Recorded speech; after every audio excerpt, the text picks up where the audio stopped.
Hey, hey, hey. Letting people in.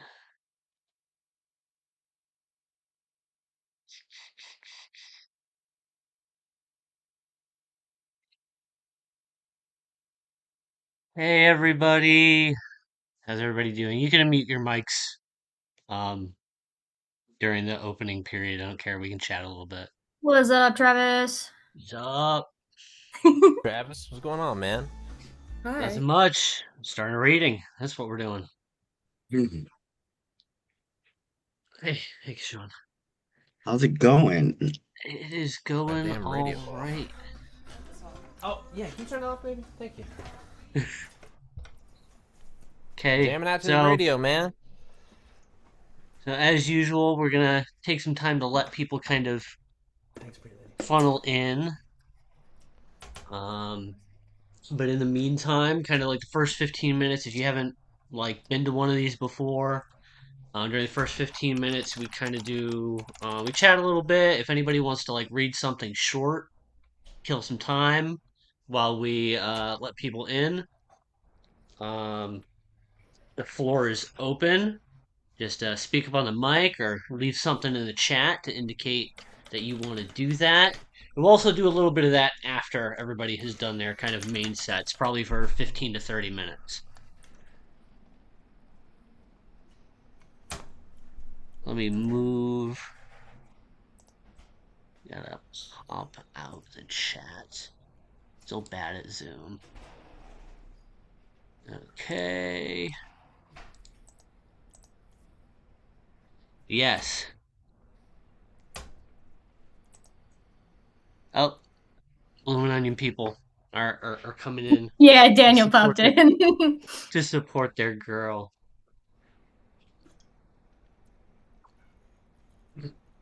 Yes. If I'm anybody lovingly known as the other Leah because we have two. There's Leah Harder, and then there's me. I'm the other Leah. okay. And so the You're the other other one? one. I'm the one that Okay, came. I specifically. came last, so I'm the Okay. other Leah. She earned Uh, it. okay.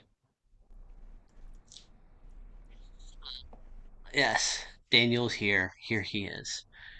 But yeah. Okay, Alexandra's here. I don't know. Are people mic shy? Does nobody wanna read something real quick while we lead in a poem, a micro? Wow. We don't have anybody here or everybody here yet, so I'm not starting yet. We're gonna have a lot of awkward silence if nobody wants to do anything. And unfortunately, I would be killing some time here reading something, but because Kat had to back out, I narcissistically booked myself a full set in the middle of what we're doing.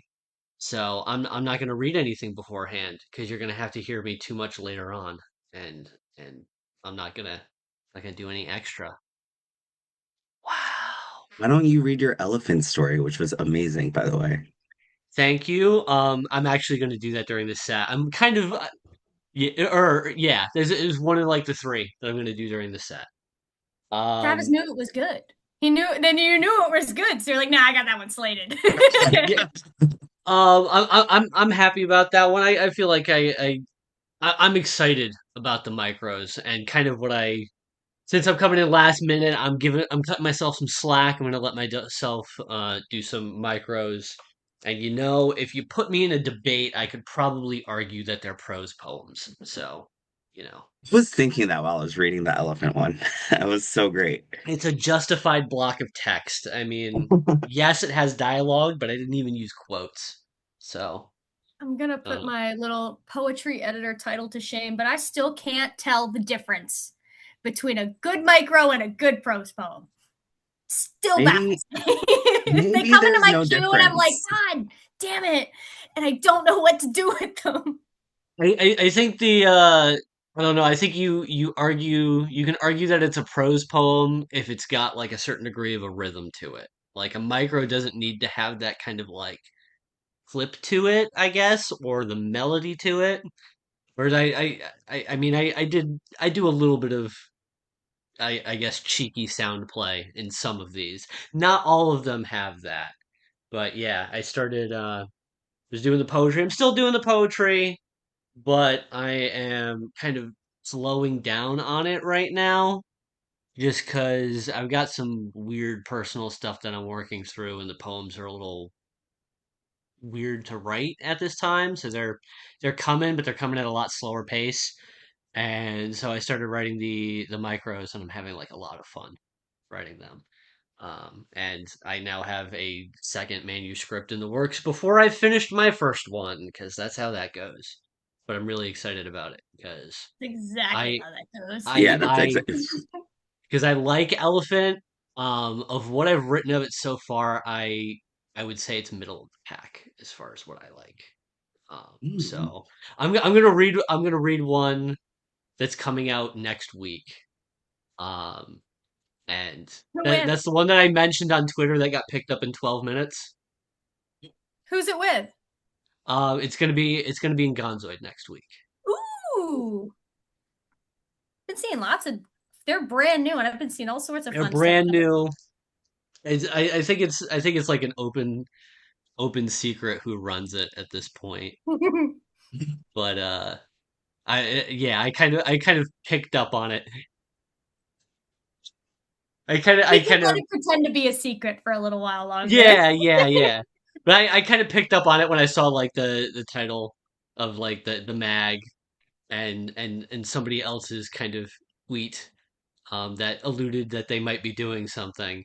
And I was like, ooh. And I was like, I got like a slate of places that I need to send things to. I think I made a tweet about it where it was like, I need to have something for Troublemaker Firestarter. That's the one that I still haven't hit yet. Davi, you will be hearing from me at some point. Davi will also be hearing from me at some point. Yes. And then it was Eulogy Press and Gonzoid, and I knocked those two out. And I'm very, very happy about that. And then I gotta loop back to Bruiser.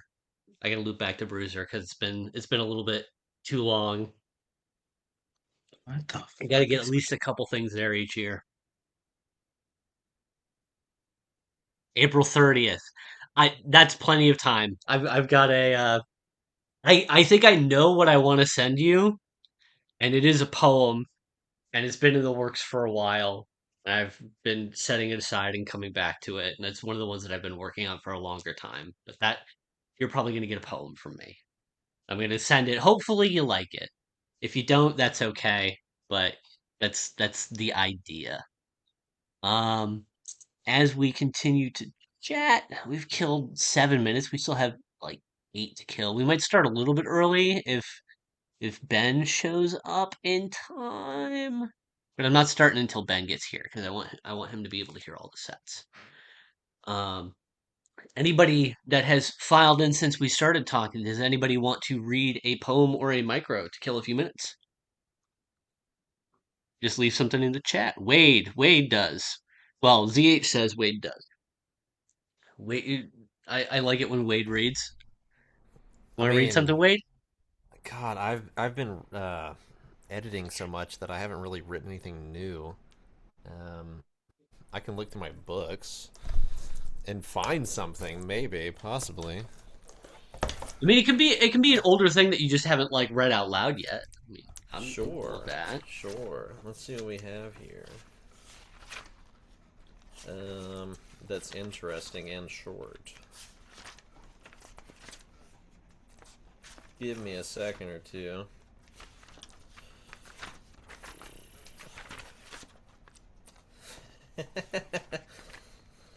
Alright. This one's kind of good. If it goes too long, I'll cut it off. This one's called Motherfuckers. You ever meet someone who's just a pure motherfucker? You usually meet those assholes in public, like at gas stations, DMV, work, parking lots, the record store, the farmer's market.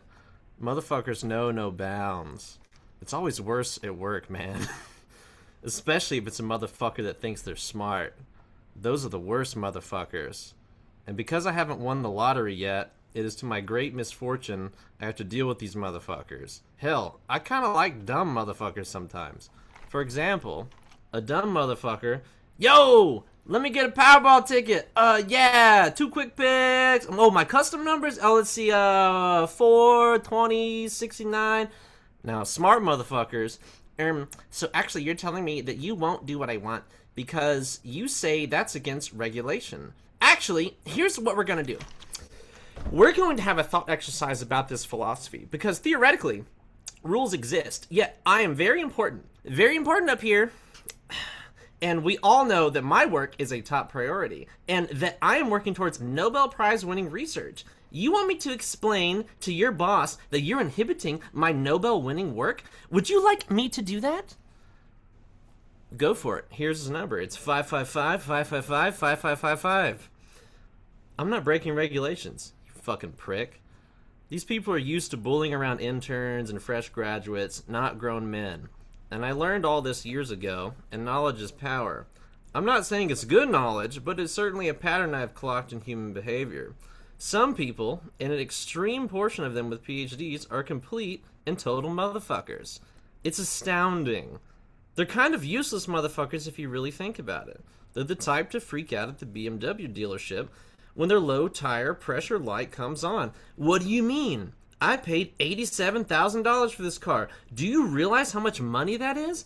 $87,000? This car better never do this again, or you will be replacing it or hearing from my lawyer.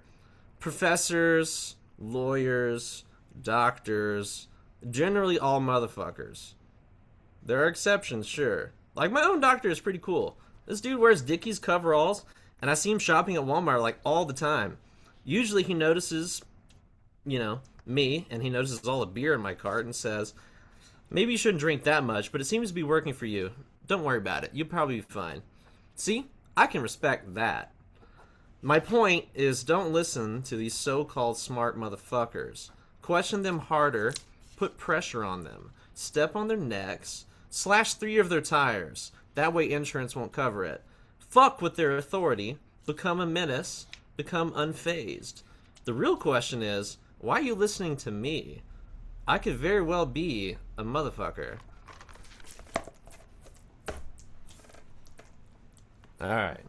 I wrote that a long time ago. I hadn't seen that in a million years. It's okay. It's still fun.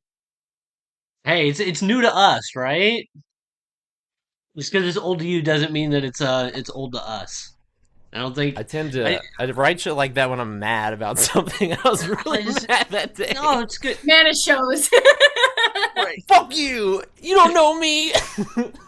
Yeah, the whole thing is like, oh, this is old, and I get that it comes from like an artist's perspective too, where it's like, oh, I did that, and I'm moving on to new things, and the new things are exciting and interesting and all of that. But also the idea from like being in music journalism or being in journalism in general, any kind of arts thing, this idea that like art expires, where it's like when you get locked into the press cycle of like, oh, we're not going to cover that album because it came out 2 weeks ago. That's old news. It's like, no, man. I mean, there are still people that haven't heard that album. Still worth talking to. Still worth hearing that story. Um, but yeah, I think we are. So Ben is here. I don't think that we have enough time for another thing, so we're gonna start just a little bit early. Early. We're gonna kick things off with Ursula Carroll. Um, if you haven't been to one of these again, these are basically bioless. I trust the writers to kind of intro themselves during their time if they want to, or they can just jump right in. But several of you know Ursula's work. She's great. She's been in Dodo. She's been in other things. Had. I'm around. Yeah, she's around. And I'm going to go ahead and mute my mic and she can get started. Everybody say, hey, Ursula. Uh, I'm a writer, translator. I'm gonna read from a zine of translations that I did not I get permission to do. This is Illegal Anguish, selections from Per Lagerkvist's Ångest, a book of poetry that was published in 1916. Um, Translated from Swedish by me. Love is nothing. Anguish is all. Anguish to be alive. Make my life dreary and dull. After sun, I refuse to thrive. Don't press with warmth against my face. I want to freeze. I want to decline. Happiness, happiness has no trace for those who know sorrow's brine.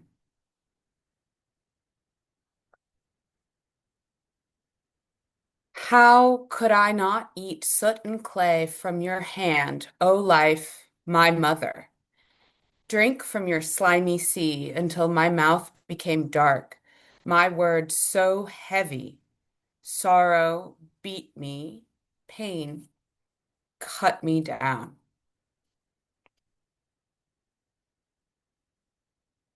I am clay, I am earth, I am heavy of my flesh, of my blood, of my longing for home. My God, my mother, my anguish I meet, and they are heavy of my longing for home. I thought I followed a young blue path between stars, so slender and fine. I was outside the world and outside myself, a borrowed, tender violin.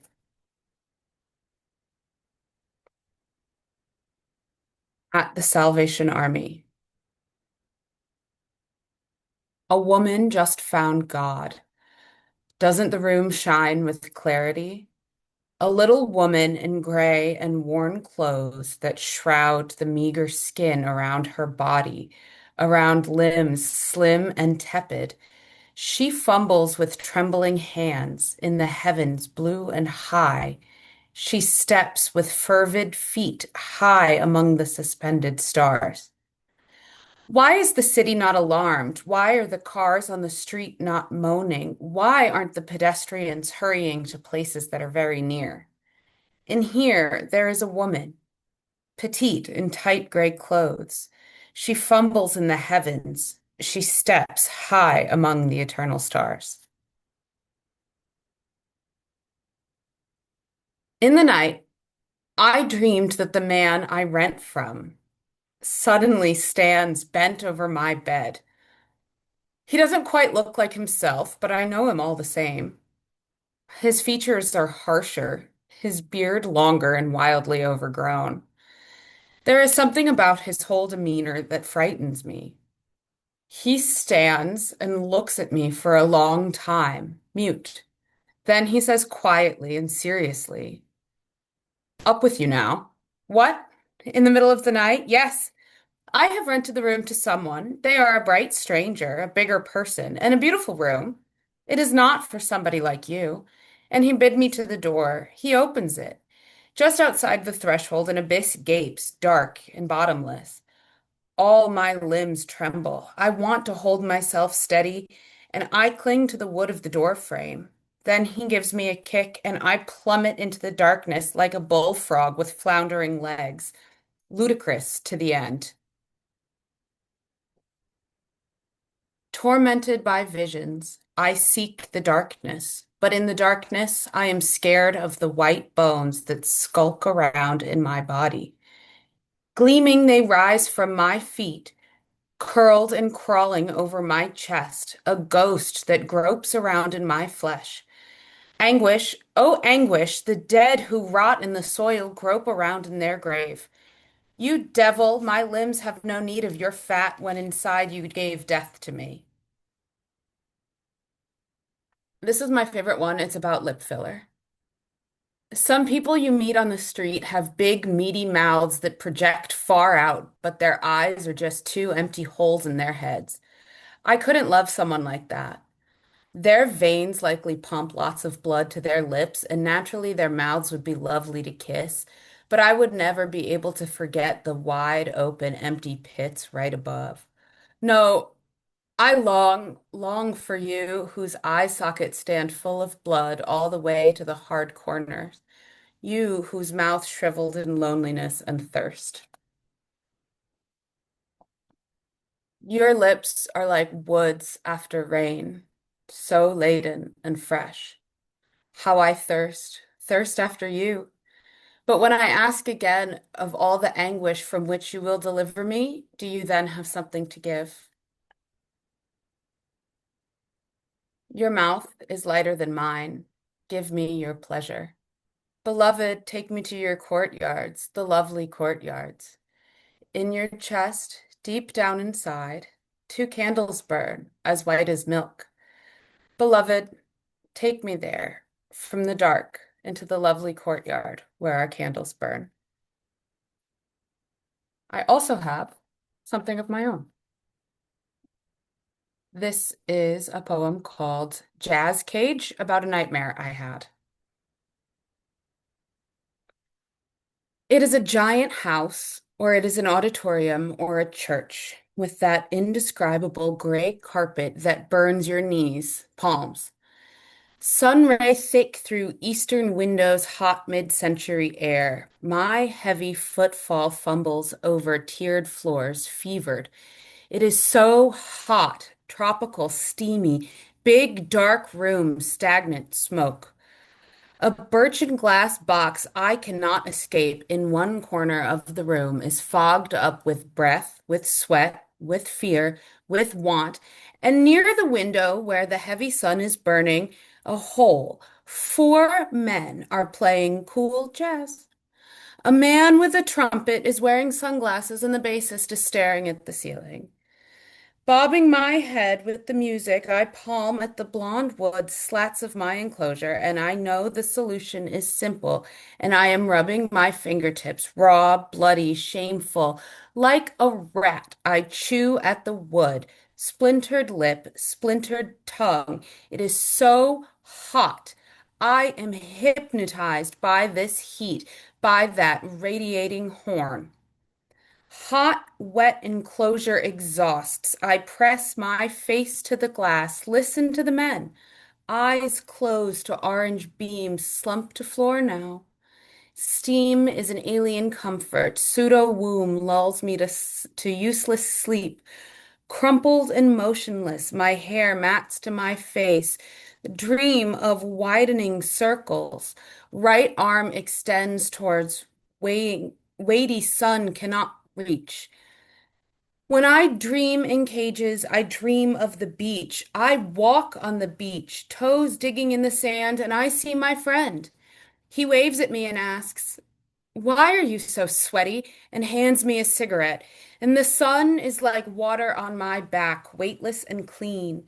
I let the sun burn my skin until it all peels off in one sheet. Thank you. If you guys want a PDF of the zine, it is illustrated with the translations, and you can DM me and I'll send it to you. Thank you. All right, thank you, Ursula. That was great. The last one was really gross. The end of the the end was really gross.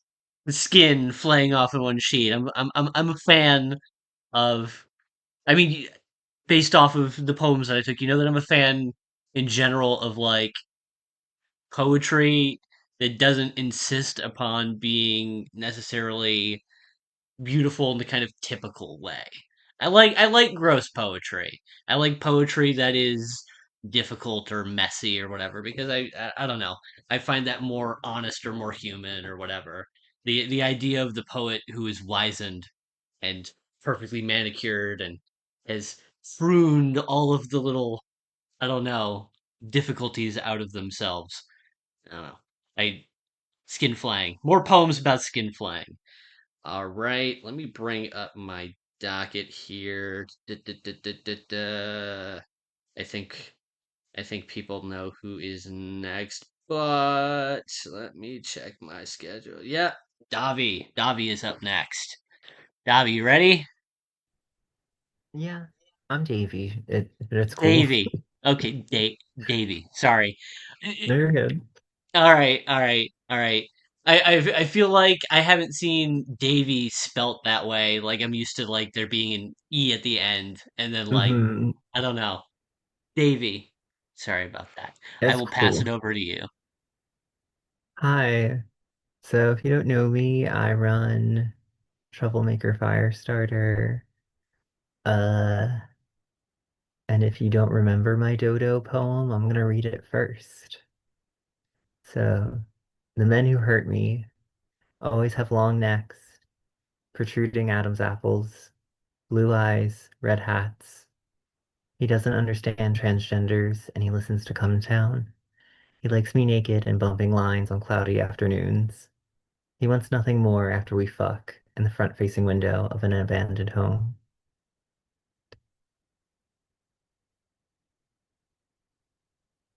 Sure, I'll keep doing things from my collection that keeps getting rejected that I'm trying to get out.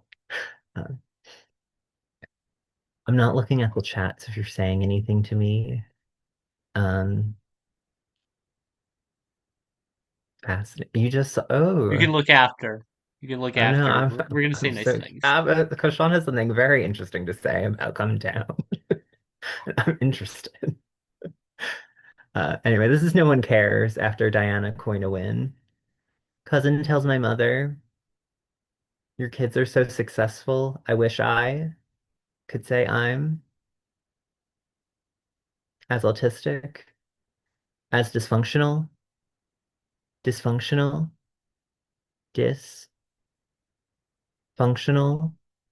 as violent, violent. Wish I was nonverbal. Another poem didn't rhyme. Ma, king, saints kill themselves. Wish I could stop writing about suicide. Wish I could stop writing about wish I could stop worrying. Wish I could stop. Wish I could. I was.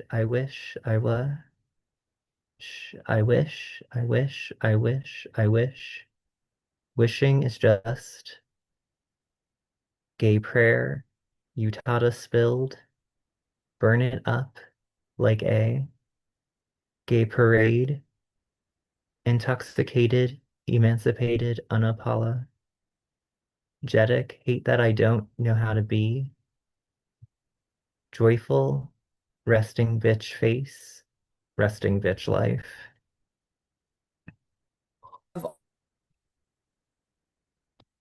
Uh, this was in Trashlight Press, and I accidentally got it double published. It's also in Cornelia Presses.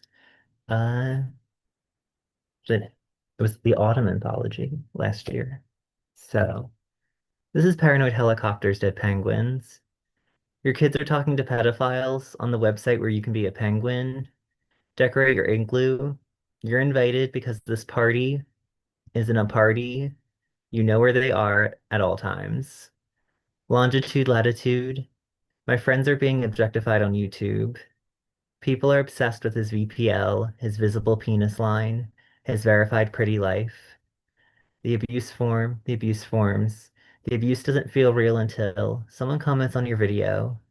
Shirtless underwear hype with the sunglasses emoji.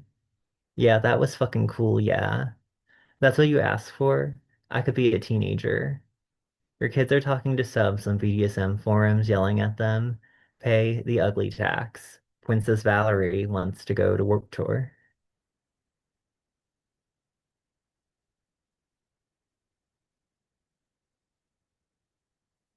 This is not the right document. This is Reflecting Pool. Water shimmers off the Taurus as you resent them for not being the right kind of American, and the absence of an automatic weapon on their hips, frightening. You feed the geese crumbs and expect them to return to you, grateful for any attention. Does this art threaten you? Sentimental about trash, we could swing together and light a cigarette. We can drown together in 20 inches of water. Hold your head so perfectly.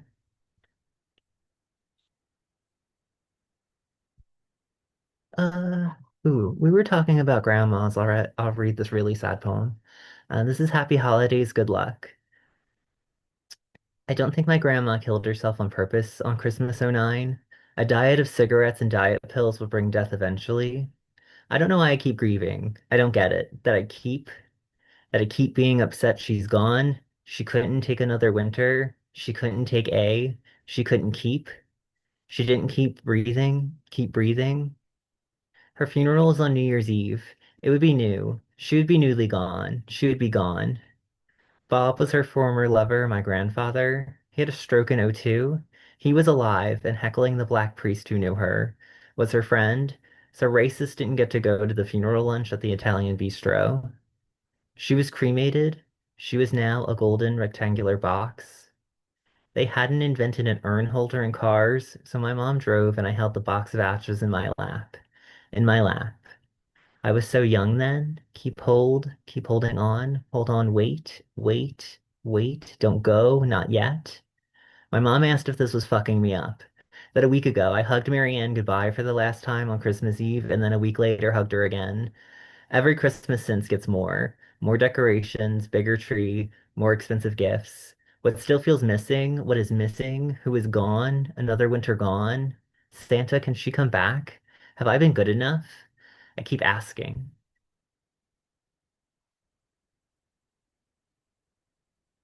Uh,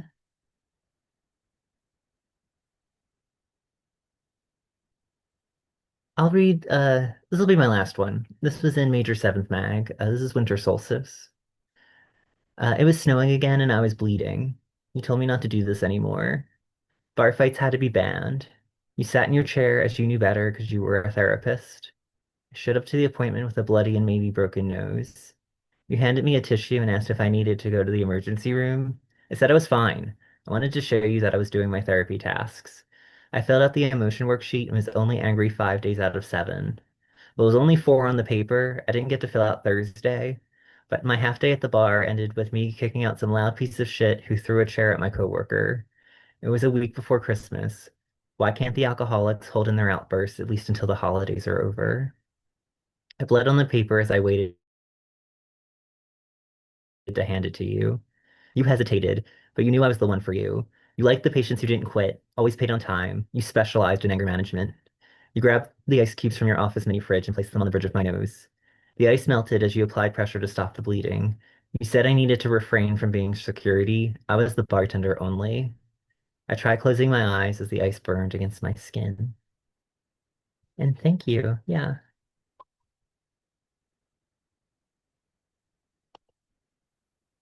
All right. Thank you, Davy. I've got it now. See, caught on. Those were great, especially the second to last one. I really, really loved the second to last one. I don't know how everybody else felt about that, but I don't know. You know, all of Davy's poems felt like very, very personal. That kind of like um I don't know how to put it. The memory, trying to catch onto the memory, the stuttering memory, that rhythm of it. Um I feel like I don't see necessarily that done in that way too often. And when I do see it, it feels maybe a little bit more forced. But that felt very natural where you're just trying to grasp onto your own ideas of what's going on. And hearing it out loud, I think also helps capture that in a really great way. Um, moving on, we have Leah. Leah is next. Leah, are you ready? Hell yeah. Um, hi. Um, Shout out to Bloomin' Onion. I see Daniel's in their chat. I'm the poetry editor. So that's really nice to see him here. Hi. I did the same thing that Travis did, where I have a bunch of unfinished manuscripts laying around everywhere. So I'm going to read some pieces from both. I have one from a collection of video game poems. I got one of them in with Dodo Racer. That's how I met Travis. And then the other chapbook is based around months and like the cycle of a year and what that does to people, specifically me. So I'm going to start with the video game one, and it's called This Action Will Have Consequences. Keep a baseball bat by the door, just in case the man your father warned you about decides tonight is the night to change your life. Keep a stash of cans and water for when the end times call forth a plague of nuclear fallout in case you survive the first drop. Keep a hand on your tongue, you might need it later, to tell the truth like a good girl, or to please and plead like a survivor. Keep your wits in exhausted shape. You cannot sleep when there are monsters nearby, and there are only so many supplies to go around. Keep your decisions in check. You have more days to see through. But the night is so dark. Will you light the match? There is only one remaining. This action will have consequences. Cool. Okay. And then I'm gonna read from the winter section of my chapbook. The book is organized into 4 sections. Winter is section 2. Starts off with a little haiku, I think. I'm calling it a haiku because I can do that. And then I'll read the following 3 poems in the section. So, winter. Snow sharpens the stone, glorious brittles show a clean and quiet slate. And then I will move into December. I started walking an hour ago, 3 times around the keyhole. Chin tucked, a chokehold on a beacon of tomorrow's woes, roasted solar systems, and the need to change it all. While the rest of the world prepares for what is coming but never comes, I track footprints into a deep, dark wood outside of town. Stars blink between here and there, doubling in the eyes of full-bellied mice, radiating hollows beneath my feet, at peace with the fact they will die before they know, and their children will die before they should. The footsteps I follow drone on and on. I don't know why I'm out here. Knowing that I can't know should be enough. Not an idiot in the woods on the snowy evening, begging a year to reveal itself, carved with a jagged knife into a bare aspen or a meteor strike. Divination requires the divine to listen. A chime in the church of a dark, silent wood. The end is the beginning. The end is the end of the beginning, and around again. All right, we got January. This is inspired by a real thing that happened. R.I.P. this kid. He's why we have buses going between Cornell and Ithaca College in the wintertime now. So it's called January. A gaggle of tube tops puff hot laughs, crystallize 3 steps toward hypothermic bliss on their way to a Cornell fraternity. Years before, a dreaming attorney walked the same path backwards up the hill towards the guiding light of dormitories and laid down in a bed of tulips to nap himself to death. A mailman found both the boy and the flowers, preserved in a blanket of flawless ice, ripening, never ripe. The funeral was short. Classes resumed in the afternoon.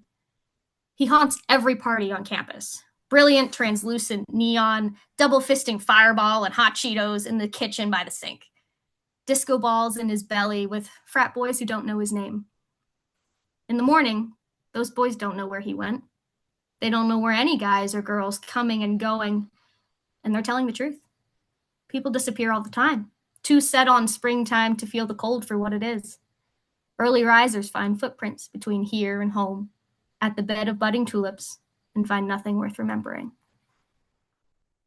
And then my last one will be February. Super short, so February.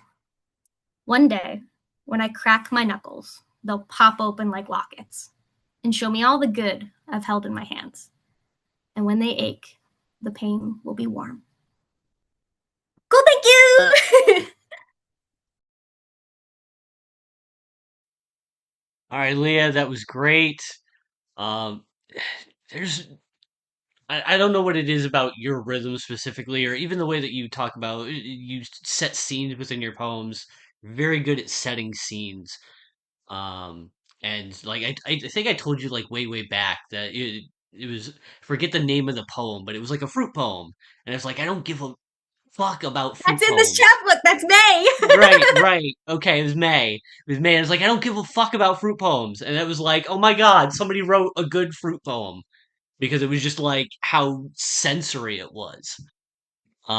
So it was great to hear those aloud, and yeah, the rhythm with which you deliver them, the clarity, it was really great to hear. Um, Next up we have Tommy. Tommy, you ready to go?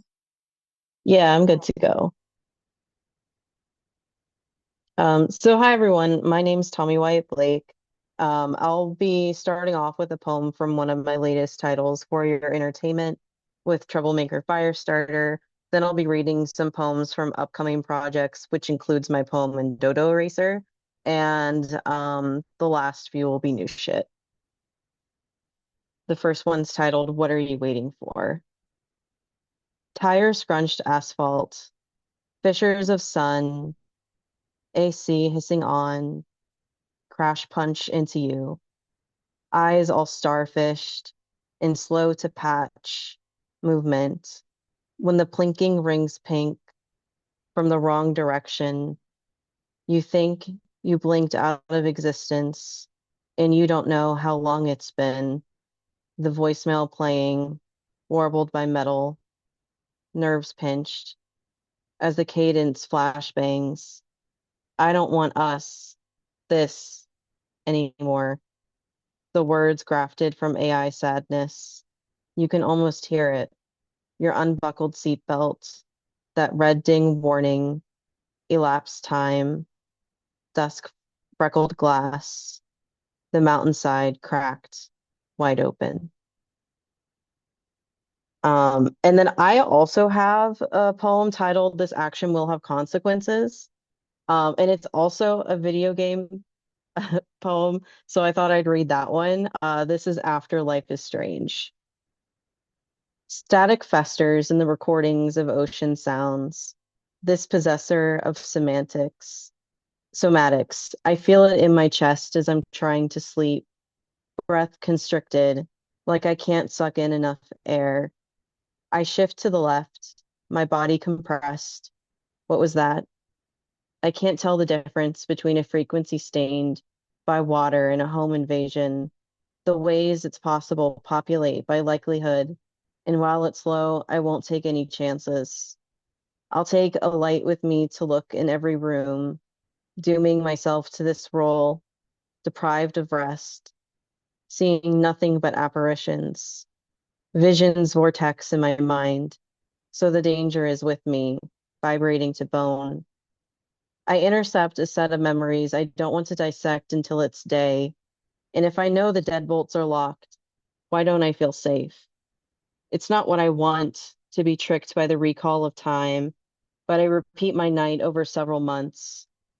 What if I choose to cast my own self into oblivion, knowing the blue orb of safe and deep space is tethered to me?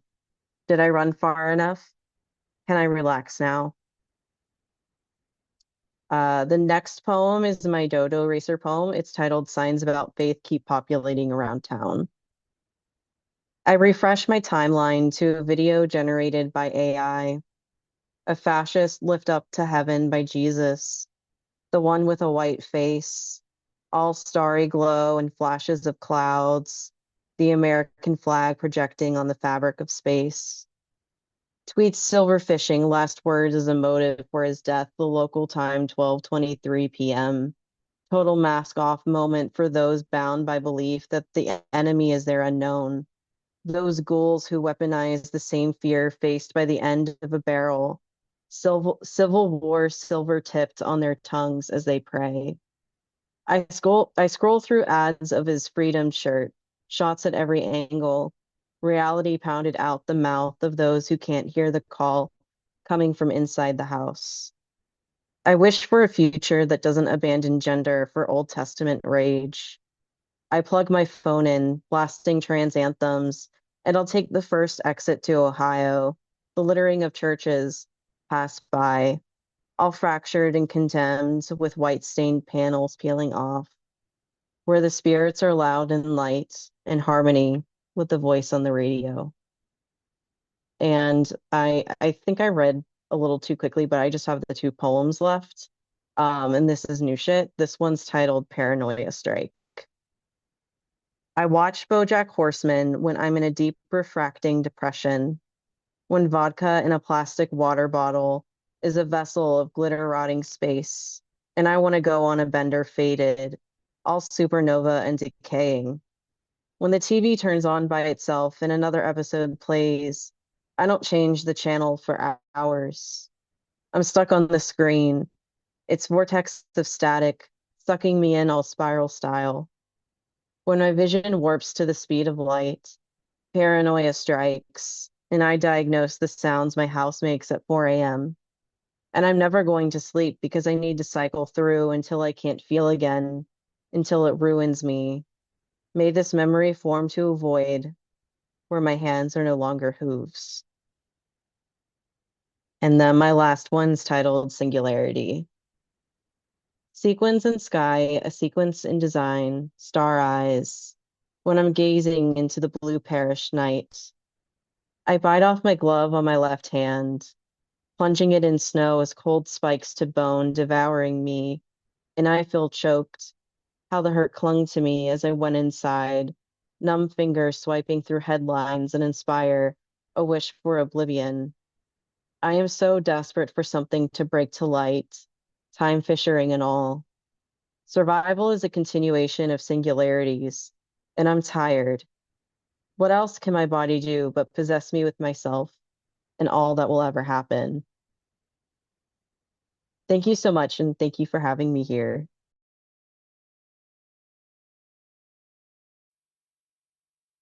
It was great. Thank you, Tommy. Um, there's I feel like you lean and something that I pick up on a lot of your stuff is well again a lot of harsh imagery, kind of the oppression of living, but in general, like I feel like you use color really, really well to set mood and tone.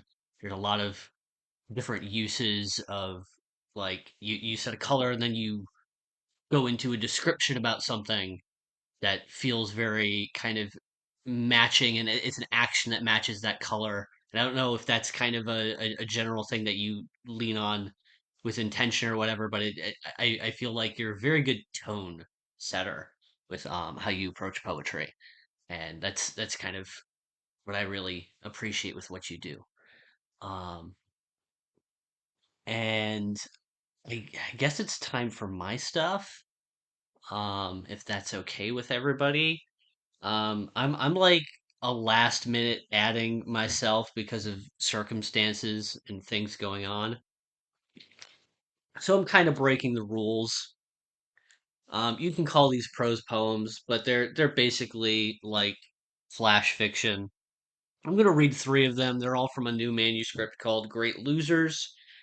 You have maybe read one of them. It went up yesterday. It's Elephant. It's the first one that I'm going to read, and then I'm going to do two more. Okay, so this is Elephant, went up on Eulogy yesterday. Joey and I stole an elephant from the San Diego Zoo. We used a shrink ray my roommate Joey, different Joey, girl Joey, built out of soup cans from the local soup kitchen. She's a nice girl, but not as nice as her friend who works there. Zoo kidnapper boy Joey crammed the elephant into his lime green buggy and we sped off to my apartment. Nice but not that nice girl Joey wasn't there, which was weird because she worked as an entrepreneur and rarely left her room. I sat in my diamond encrusted bathtub, paid for with the spoils of countless elephant heists, and held the shrunken elephant in my tiny palm. I said, "Hey Joey, isn't this just like the wacky hijinks you used to get into in that sitcom you were in?" Semi-famous actor boy Joey said, "My name's not Joey, it's Matt, and I feel like you've never seen Friends." The elephant grew bigger. I said, "Wait, I thought you were the Joey from Blossom." The elephant grew bigger. Bald-faced liar gaslighting boy Joey said, "We've known each other for 20 years. Have you thought I was Joey Lawrence this whole time? Have you really watched Blossom and not Friends?" The elephant grew bigger. The elephant grew so big that it destroyed my apartment and crushed low-B 90s sitcom psyop boy Joey to death, reducing his deceitfulness and mediocrity to a red paint cannonball smear. Then I got a call. It was Smells Like Fresh Lavender Girl Joey. She said, "Hey, where are you? I'm waiting for you at the escape room." I totally forgot about the escape room. I totally forgot that I was dating flesh sweet as ripe peaches, voice soft as vicuna roll girl Joey. I complimented her on her shrink ray, but I left out the whole thing about the shrunk thing growing bigger when things got awkward, because I thought that'd be awkward. I also didn't say anything about what happened to the apartment, because I thought that would be awkward. I lurched over and lifted the massive elephant upon my back. I thought it was good we were going to an escape room since we had nowhere to live. We could just not escape until we figured that out. And if things ever got too awkward with love of my life girl Joey, the elephant would destroy the escape room and I could escape. Just run far and fast from every Joey, every good thing in my life. All right, so that's Elephant. I'm gonna do two new ones now. They've both been picked up, but they haven't been published yet. The next one that I'm gonna read is Wonky Williams. If you were at the Dodo reading in Baltimore, you might have heard this. And if you weren't there, then you haven't. But this is Wonky Williams, and this is about going to the airport. Um, I was at the George Bush Intercontinental Airport, which I thought should be renamed for a cooler guy. I arrived 5 hours early because they messed up my boarding pass. They thought my last name was my first name and my first name was my last name. They thought I was a Roald Dahl character. I explained I was a real person with a real name, and after a handful of judgmental comments, a ticketing agent deigned to bequeath upon me my real name. I checked my bag. I lied about there being no lithium batteries. I went through TSA and they pelted me with assorted candies, lollipops, gumdroppers, gobstoppers. I felt like Willy Wonka. I explained to them I was Wonky Williams, but they just kept tossing those sweet treats. I drank a ham and cheese croissant and ate a cafe latte and thought about lithium batteries.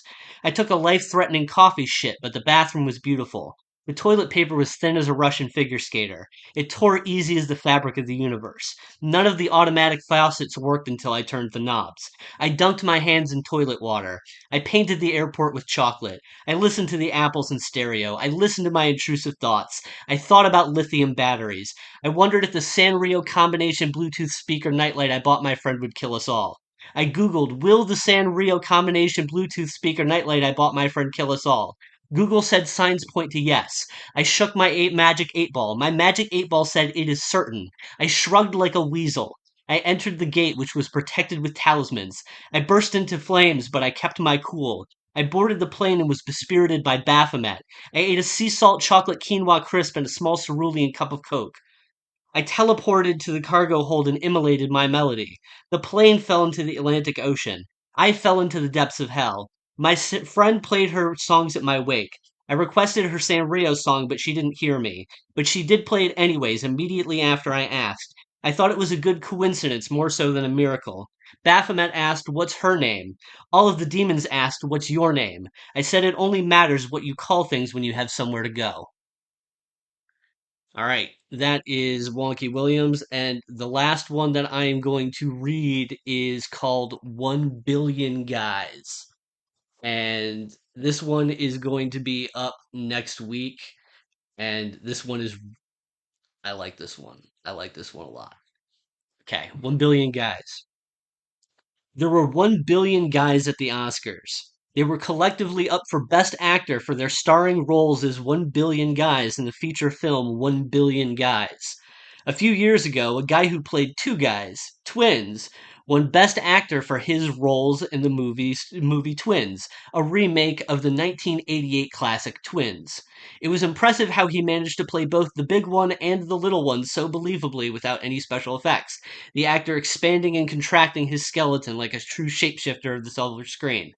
At first, there was a lot of praise. Then, of course, controversy. Something about twin representation. Something about one guy pretending to be two guys not being okay. They rescinded his Oscar and beat him with the small golden statue. Now he only plays one guy per movie. 1 billion guys don't have this problem because they are 1 billion guys playing 1 billion guys. There was a bit of hubbub, a spot of hullabaloo, around the copious amount of unnecessary sex scenes in 1 Billion Guys. At first, people thought 1 Billion Guys were related, and everyone was being subjected to thinly veiled incest porn disguised as prestige filmmaking. Then people considered the logistics of that and realized that the 1 Billion Guys had to be clones, in which case it's really just highbrow masturbation, or some secret third thing. Maybe an alien monolith here to observe and judge our culture and determine if we were ready to join the Intergalactic Federation of Planetary Nations. Once the Oscar committee considered that, 1 Billion Guys were a shoo-in for nomination. The Dolby Theater was very cramped as Vin Diesel announced the winner for Best Actor. It was 1 Billion Guys! 1 Billion Guys got misty-eyed and slowly made their way to the stage, which immediately collapsed. Vin Diesel handed them 1 billion small golden statues and the economy immediately collapsed. 1 billion guys congratulated the other nominees and thanked God and their parents in the vaguest of terms. The air was very thin in the Dolby Theater as there wasn't enough air for more than 1 billion guys. Before I passed out, I thought I was glad 1 billion guys won Best Actor. Acting like who you are doesn't seem very impressive until you think about how few people actually do that. And that is 1 billion guys. That's my set. Thank you.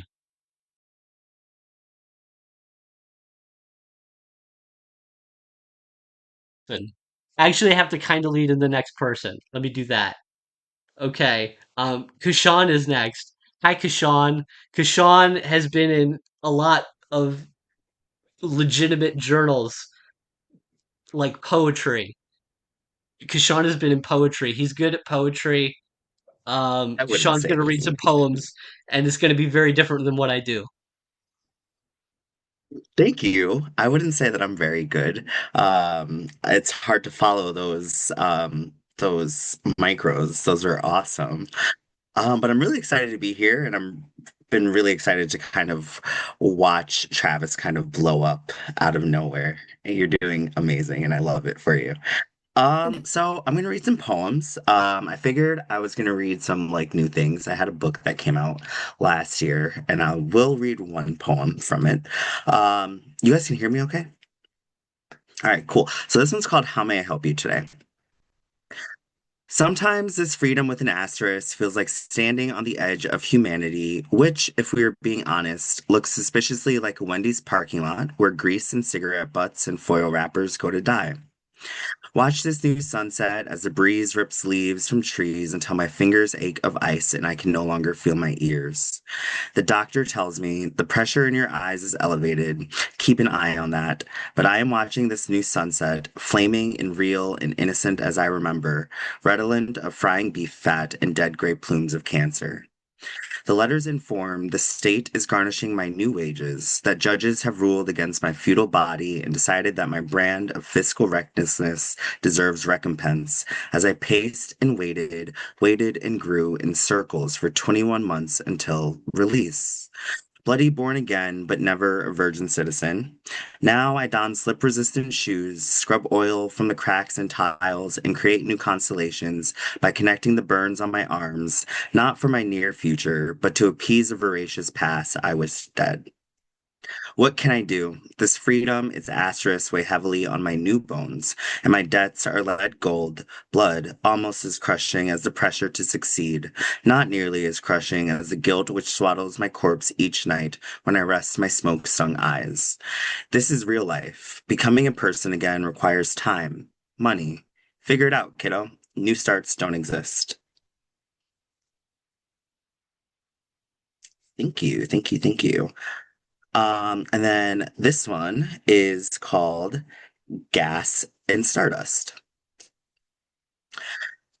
There are times when I miss it, throwing back shots with friends, bumping that, as Charlie might say, feeling oceanic low, getting seraphic high, just to feel infinitely lower on those blurry nights, lighting the butt end of cigarettes, crying in the passenger seat of Leo's beater, remembering that thing I did when I was 7 or 12 or 23 and how that makes me a horrible person. Or that one night I went skiing in the middle of summer on a sketchy side street, and my God, it hit me that none of this matters, that we are on a tiny rock that is quickly being destroyed by the ones to whom it gave birth, gives life, mothered, nurtured, and our burning rock is in an infinitesimal, I hate saying that word, I'm sorry guys, nook of a runaway galaxy determined as I am to go somewhere in its life. But that somewhere is everywhere and nowhere, and those places are not mutually exclusive if you really throw some brains behind it. My God, it hit me, wandering for billions of years and many eons to go just to return to gas, stardust. And there are days when I miss it, afraid of success, change, leaving behind held hands, complacency, comfort, and sadness's hostile warm womb, terrified the destination may be CGI simulation, too inconscient with sweet nostalgia to rejoice in the journey. Thanks, guys. And then Davy kind of inspired me to read some gay stuff. So this is actually a new one that I haven't actually even sent out yet to anywhere. Um, so it's called Midlife. Well, he's 40 now and says his kid is full grown. In the joint, he caught me staring while he flexed his pecs in the mirror. Never, he said, never did I imagine that he'd find in me the elusive tingle he'd been chasing in a dry lotus. But I am the new thing, the something different, a new hole to dig out, explore, and leave hollow. Drop something heavy and hot into me. We could burn bright like backwood bonfires and rise high, smoke on the wings of winter night. He says he could see us hot and heavy, my magic tongue like therapy, before going back to friends, as if this crisis would become anything more, could ever lead to anything less. Then I would be remiss if I didn't read something from my book. Um, this one's actually nominated for a pushcart by the journal that published it. It's called 15-Minute Love. And it's weird because I was actually hanging out with the person who inspired this poem earlier today. Um, Sitting coolly between us in your idling car, there's a warm pestilence, a taciturn gray pale memory of a phallus-shaped ghost. Both connects and divides us as we pierce night, gunmetal Cadillac, a bullet weaving slickly through black deserted city streets. There is unspoken need. I don't call you anymore, for you love attention, and for you my love comes from pity, that deep clench cramp, white hot forever in my cavernous stomach. You quaked with my lips wrapped sycophantic around the only part from which you glean gilded worth. Gluttonous, I ate well.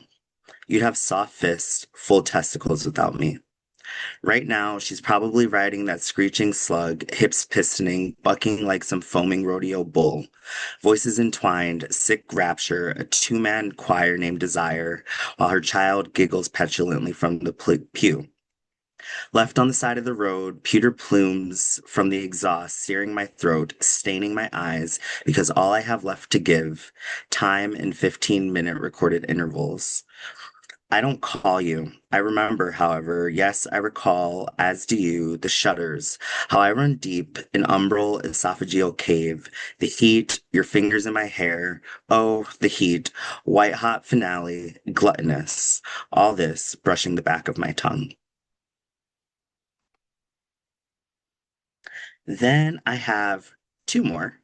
Um, this one's called If There's a Point, Help Me Find It. And the very last line is, I think, going to be the title of like my next collection of poetry.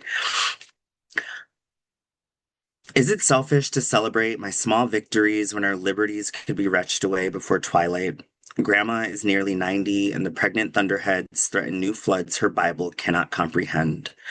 My gnarled fingers bleed still, but I've sculpted my melancholia with words and barbed wire into roses for Rose, while the fine thread of America unravels like a cheap shirt thrown into a washer. My new coworker's expecting, but can't claw her way out of the shelter, and for her, those muddy waters claw at her neck. I still dream. Maybe one day I'll own a home with a verdant lawn, a virile mango tree out back. I dream. Tall bookshelves, the musk of new paper, fresh prints. But in that cold ghost vision, the lights don't turn on, fridge empty as a savings account. No real difference between my uncle's couch and a king-size bed. I dream. How many once-in-a-lifetimes warp dreams into nightmares? There are dark times, and then there's this. And then I just kind of want to end on like a happier note. Um, this is called a poem in which I say nice things to myself. You are fish bones, delicate but sharp, holding together something raw and red, beating. You get the job done, no matter if the work bleeds you dry like a bloodletter or breathes life into your bones like CPR from hot guy Hector who works at Valvoline. Inside you lives lion loyalty, if that is really a thing. Though your circle is small and pride is something your friends remind you to have. Your emotions are vast and wonderful and terrifying, and without drugs to dull their fangs, you feel them, let them reel you, topple you over like offshore winds from a lingering late October hurricane. Oh, how you handle things well. My family is proud of me because, for me, well is not an adjective or adverb. It is a deep noun, one in which I splashed around for years before pulling myself from the murky blackness. My family is proud of me, but I lost a nail and my fingers grew calloused, and now up is no longer the only direction. I have options and love, opportunity and discipline. Where did I find these platitudes? And where did I bury the man who exploded sunstorms and brimstone, who used every occasion, funereal or celebratory, to imbibe? That man was fun, which is not to say you are not, but now you are Delulu yet wise, and wisdom lasts a lifetime. Tears flow during Disney films, heart breaks every time Nick picks up that pipe, love buds 7 times a day through a drive-through window. All these things mean something, or nothing. But remember, you are fish bones, both delicate and sharp, one bite away from lodging yourself in the world's esophagus. Thank you guys.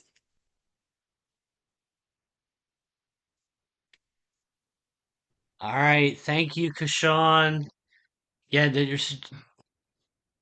how do I put how your stuff? There, there's a sense of v- a lot of very lived experience to what you do that Yeah, you put. I was trying to like define like my genre of like poetry, and I was like new confessional. I don't know if that like really works, but like I'm kind of gonna roll with it. Yeah, it's confessional, but it's got it's difficult for me to really put my finger on because I feel like a lot of kind of straightforward confessionalism. I don't know. There's this line. I feel like some people tip over it where they go like overly harsh, and then there are other people who try to go overly delicate, where there's very kind of. I'm gonna put the term out there, the tender queer stuff. Tender queer. So you've got tender queer, and then you've got like the very, and you're kind of skirting the line, and you just let the details and the experience speak for themselves in a way that is very natural, but also has some oomph to it, some a certain degree of dramaticism to it, but it doesn't feel too put on. It's classy. It's classy in its I own like that way. word. Yeah. Thank you so much. Okay. Who we got up next? I got the schedule here. Alexandra. Alexandra, you ready? Yeah, what's up? So, I'm gonna mute myself. Hey, my name's Alexandra, and I had a book come out in September 2025 with House of Vlad Press called Sick of Being Inside Myself, but I'm not going to read anything from that right now. I'm just reading new shit because I'm working on a new manuscript, I guess, or something. I started writing poems again in January, and I've just like been trying to write like maybe a poem a week. So here's one. You can't software update people's opinions. I don't understand the impulse. We have taken a million different side steps to speak negatively and with confidence. If I don't, I don't. If I can, I do. It's jarring the idea anyone could be an authority and have such assurance in themselves. If I did, would I be applauded? I do the dishes, I do the laundry, I ponder my incompetence. I can poke you because you're invisible. My desperation is wriggling feral. The discourse is oh so heady. My voice is oh so quiet. I'm still figuring out how to be a person.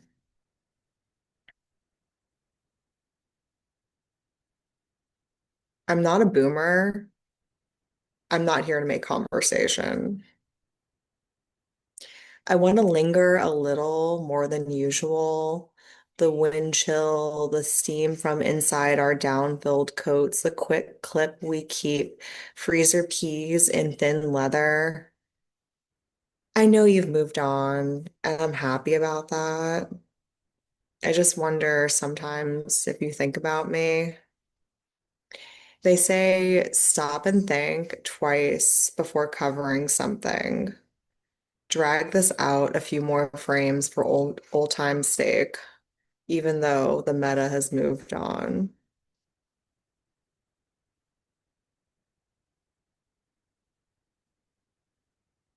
This one's called A Love Poem for NYC. If you can make it here, you'd be home already.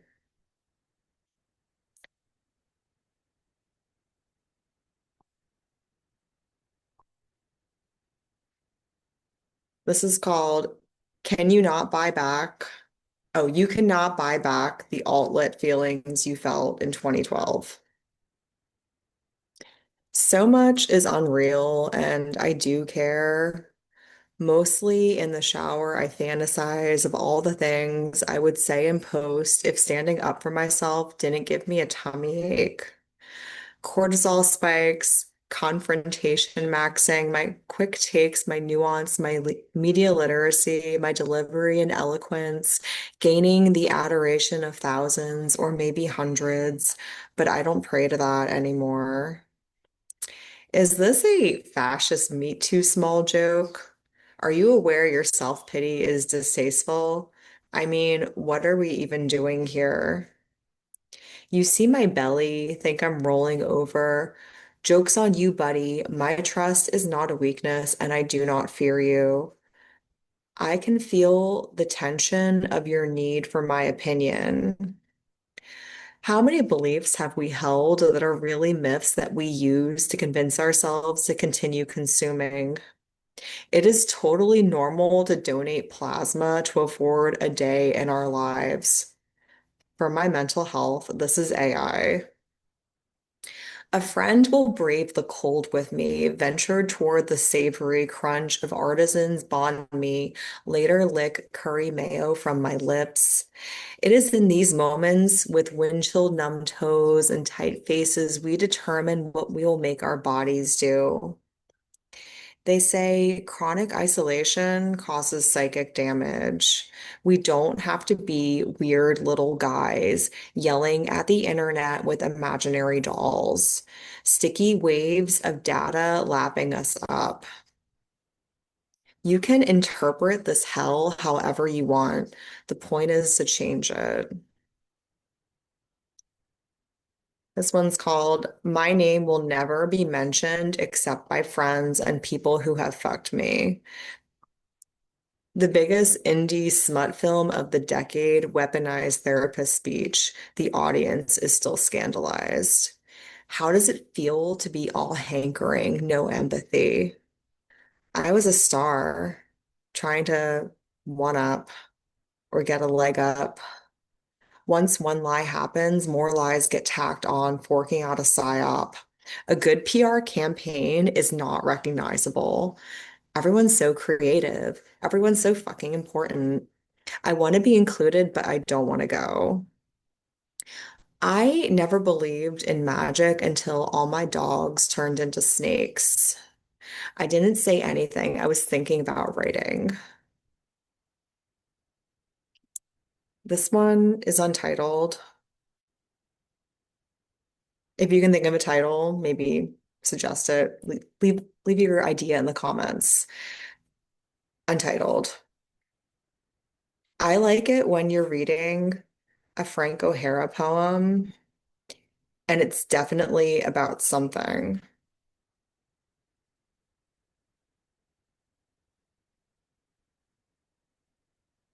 How much time do I have?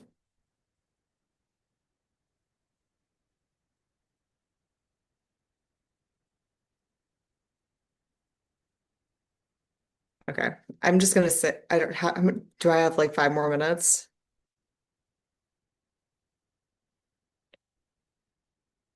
You're muted. I You're can't hear muted. you. Yeah, you're muted. Yes, I am muted. Yes. You can have up to 5 more minutes. You can go to 9:20 if you want. Okay. Okay. I'll just finish off with this.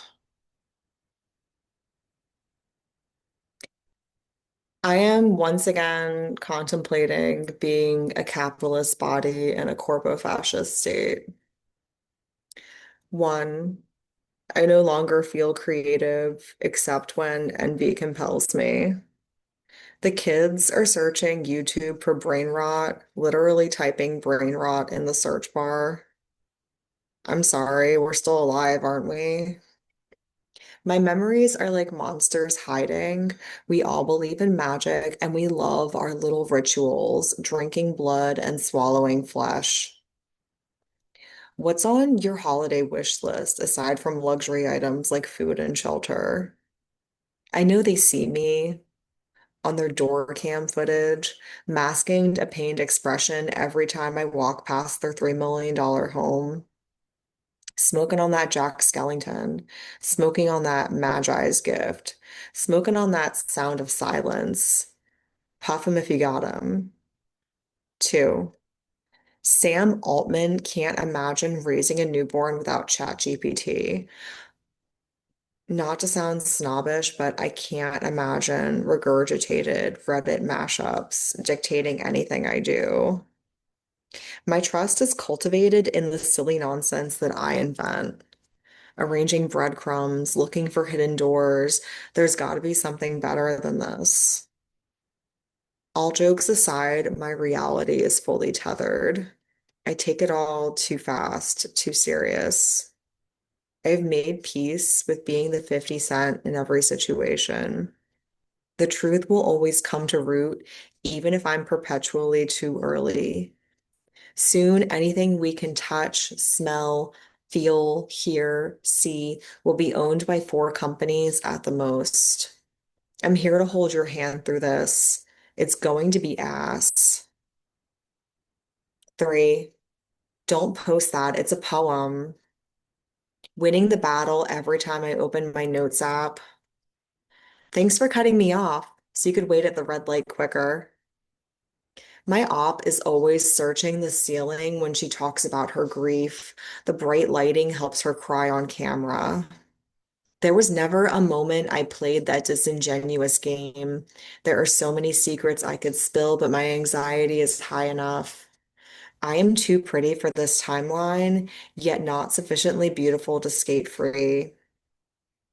4, the only thing up is money.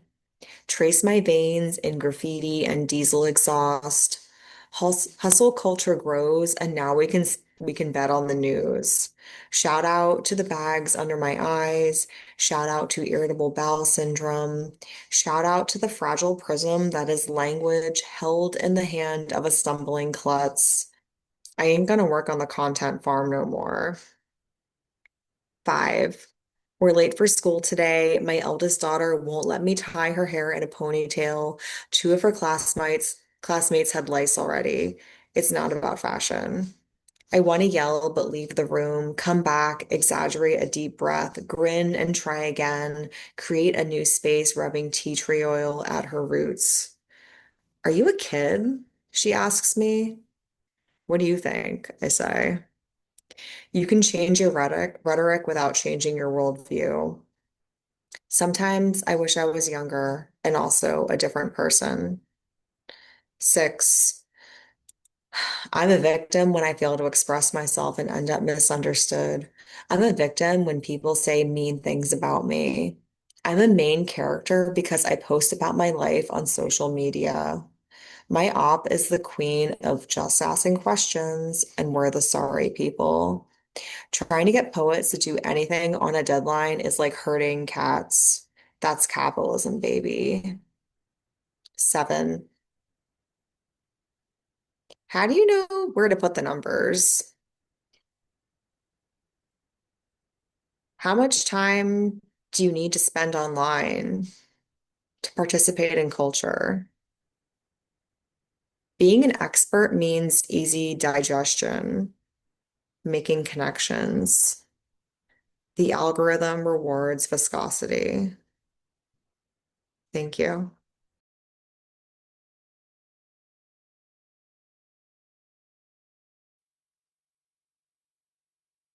There is such a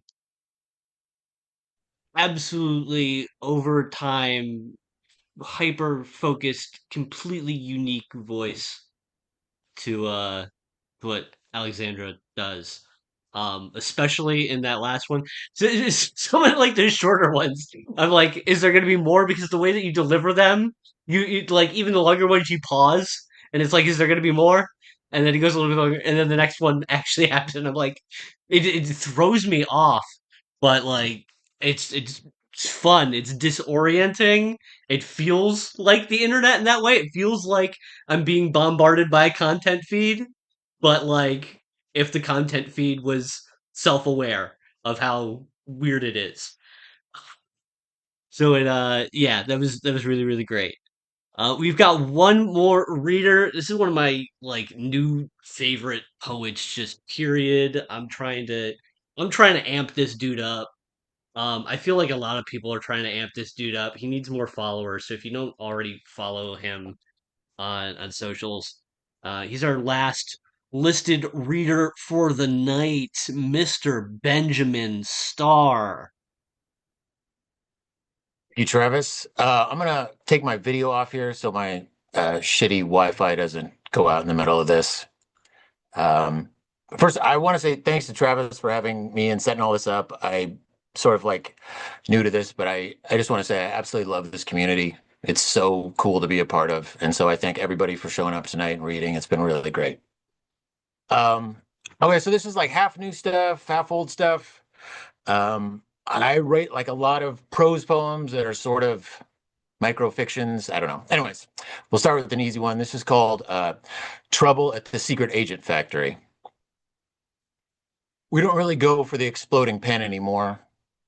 The DOP kit that's actually a jetpack.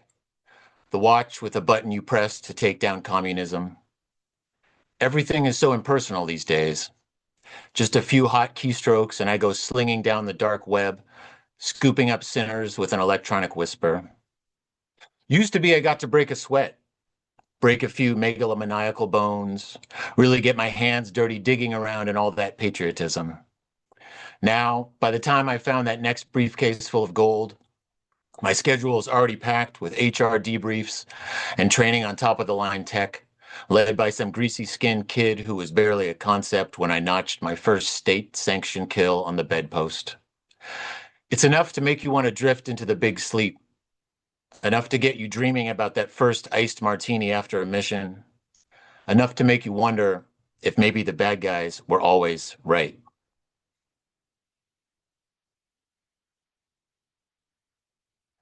All right. This next one was in South Florida Poetry Journal thing. No, wait, this was in Bending Genre. Sorry. It's called We Accidentally Schedule Couples Counseling During the Apocalypse. I missed Doc's first question when Mr. Abrams's garage explodes into an acre of purple stars. Brimstone, then looting, clockwork. In your corner of the computer, you spit exhaustion out the side of your mouth, carry auburn hair past expertly rolled eyes. Outside, the air is on fire, and this is the worst part. I'm forced to admit I haven't been keeping up on my emotional journaling. Doc isn't pleased, but I have more pressing concerns, such as these heavy beams of light carving up the neighbor's topiaries, or the sky, now black as that baby grand we bought for our forgotten child. Doc asks about medication right when the sound cuts out. But I can still hear the seas boiling. I can hear the mountains crack, destroying that small Lebanese restaurant where we had our first date and you ordered fattoush salad with smoky prawns. How your pink lips turned north like a crescent moon when I spilled the bottle of Chateau Moussard. How your finger grazed mine, my rib cage lighting up like hot coal, like a flushed cheek, like my desperate fury at an absent God.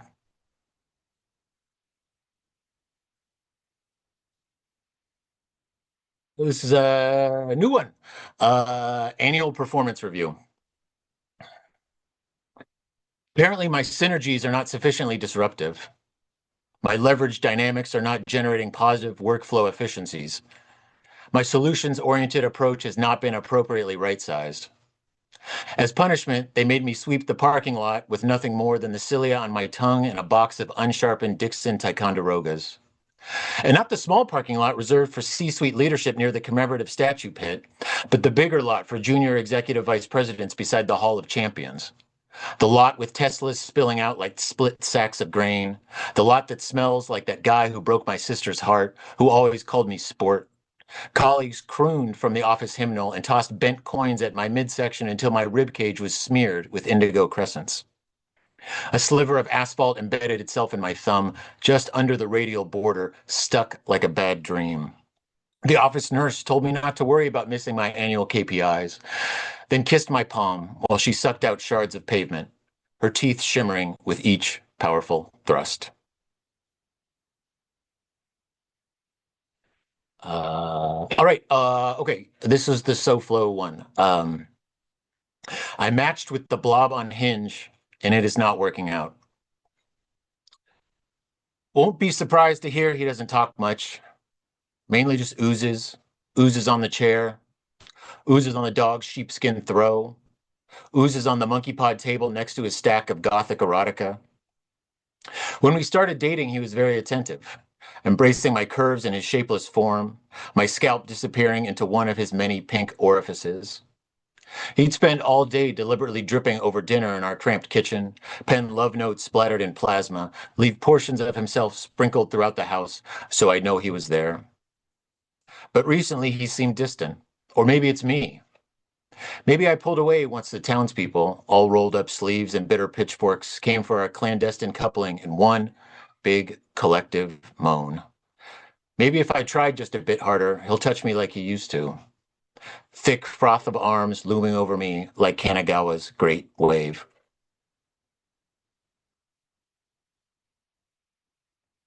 All right, this next one was featured in a magazine called Dodo Eraser. It's called The Cowardly Lion After Dorothy. Soon as she left, I got new stationery. Simply the lion.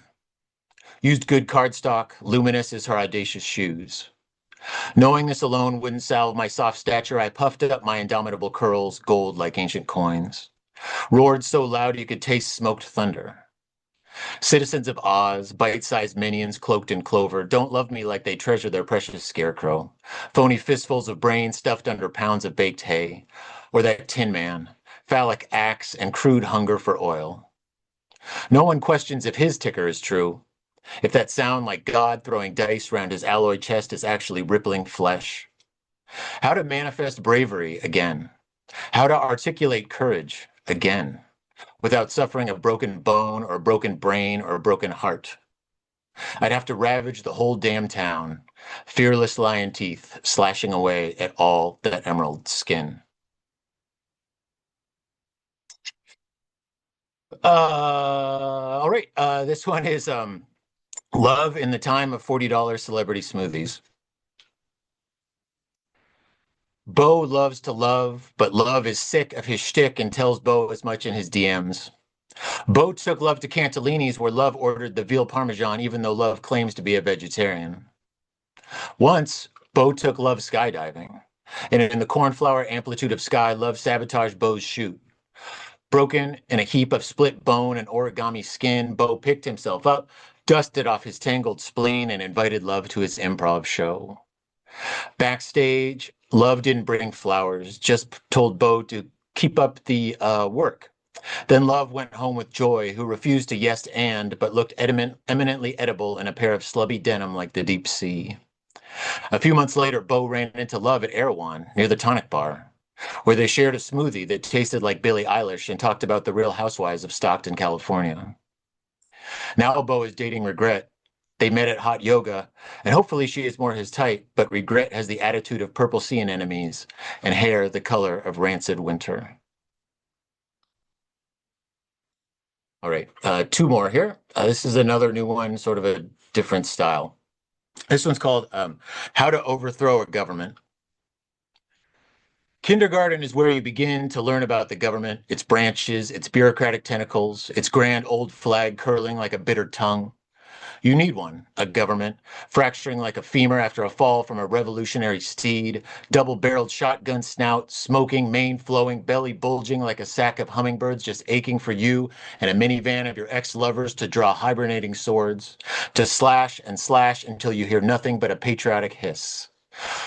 Swords were what my sister called needles. Her fluorescent body stuck like a sweet gum seed, swore up and down that the walls were made of cloth, tore at them with soft fingers until the end, until pop, until sweat pooled like a child trying to think of her last meal, or diagnose the plague, or figure out the square root of lightning.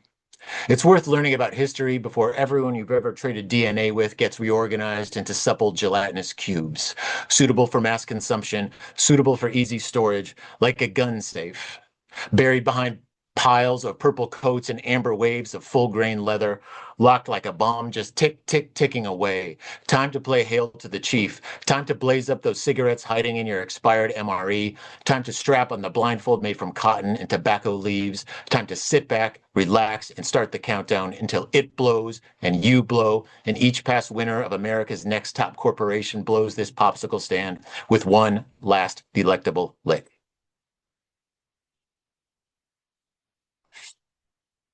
Alrighty, this is the last one. It's another prosy rant. It's called Earth's Last 3 Years Where It's Hottest on Record. That's what Vogue is telling me. That's what my astrologist is telling me. That's what scientists are telling me. Cosmo just published a quiz about whether or not the Earth is into you, and I filled it out, and it is. The Earth is on a lot of drugs. The Earth needs a lot of drugs.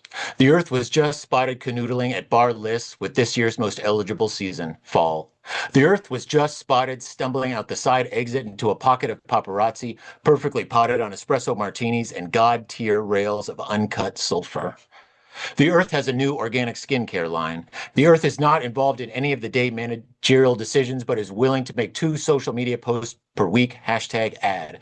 The Earth is so hot, it doesn't have to pay for clothing from any of the retailers at Dover Street Market other than Rick Owens.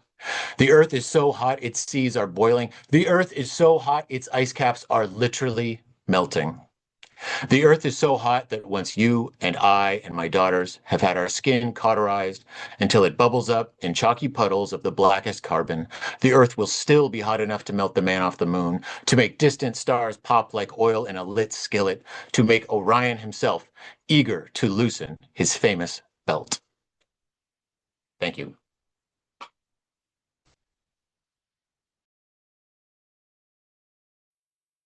I love all your shit, but the last two were fucking insane, dude. Like, oh my god, you gotta be working on a collection, right? Are you? I think we all are at some point, I guess. I don't Yeah, know. yeah. Come on, I want it. We'll Want it. see. All right. Well, that was our last scheduled reader. Thank you everybody for coming. I hope you enjoyed what you heard from all of the readers. If anybody wants to do some open mic at the end, we had Wade do a little thing at the beginning. Um, I'm open to sticking around for maybe up to 20, 30 minutes. Just small poems, micros. Anybody wants to jump in, anybody feel inspired after listening to, an hour and a half or so of stuff from our build people. Anybody anybody feeling frisky?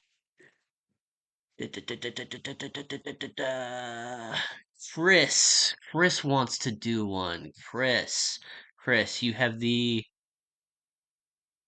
yes. Chris, yes, you can unmute your mic and go if you would like to. Hey, this Hey. is really cool. Uh, I got the link from Kat, but they're not here. Uh, but Alexandra's here, so that's cool. Philly represent. I know not why I bother record. Posterity itself passed into obsolescence, both hunter hunted, no monsters, only bards who feast for. Animals become too fleet, O mine, so men will feast upon each other. There was a once I struck a night stag and thought it was a man. Why would he cross the interstate walking lonely? It were the days of civilization, but indeed found only a fair beast, so mangled there upon the macadam. Brought no appetite for eating thus, I took my pistol out from hiding and ended its short life therewith, all graced beneath this highway underpass. Such circuitry as highways we did take upon like ships a sailing, so now through those same straits did I hap today, as little codex into which I countenance what was once cliche or fictive, some such parse the accident, and stabbed a man and grimly killed him, stripped his thighs of meat, his shoulders, cooked him in the wood nearby, sunlit, left his bones therewith slowly to die. This nexus, joyous screams of murder, risen to behemoth joists upheld, now crumbling, where once I struck a night stag, then sailed on. My lorry suffering little damage at all, so swiftly, quaintly under through and on, toward bliss, what we called life awaiting. Oh, we toward bliss, what we called life, were sailing.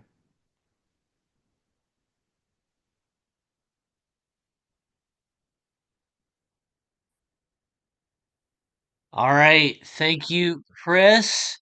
Next up, we're gonna have Arden go, and after that, we're gonna have Ian, and then we'll go from there. Hi, hello, hi. I'm figuring out if I should read something that's been published or something that I literally just finished recently. I think I want to do the one I just finished recently.